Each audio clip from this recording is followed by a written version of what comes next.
Di suatu negeri yang kaya akan ilmunya, terdapat seorang pemuda yang sangat cinta dan berbakti kepada ibunya. Dengan tulus ia merawat ibunya yang lumpuh, serta memenuhi apa yang dipinta oleh ibunya, kecuali hanya satu permintaan ibunya yang sulit ia kabulkan. Suatu hari, sang ibunda berkata kepada sang anak, "Wahai anakku, mungkin ibu tidak akan lama terus bersamamu. Ikhtiarkan agar ibu dapat mengerjakan ibadah haji." Mendengar ucapan sang ibu, pemuda itu termenung dan berpikir, bagaimana caranya agar ia bisa membawa ibunya pergi haji. Mengingat perjalanan dari Yaman ke Mekkah sangatlah jauh melewati padang pasir yang tandus dan panas, dan juga harus membawa banyak perbekalan.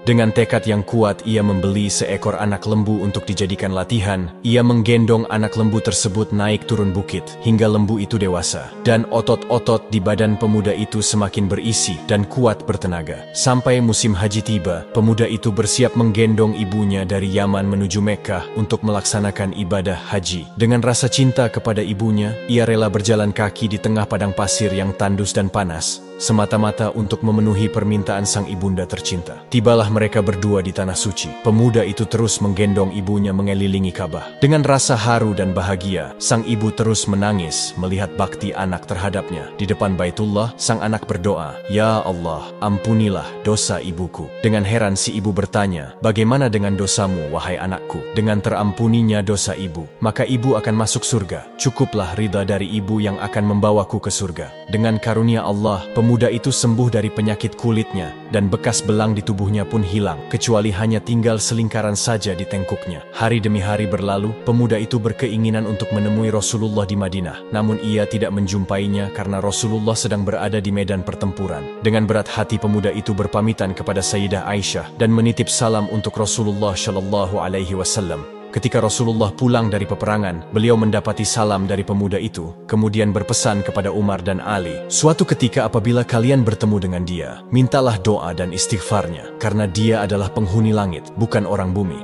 Namanya tidak terkenal di bumi, namun penghuni langit memanggilnya Uwais Al-Qarni."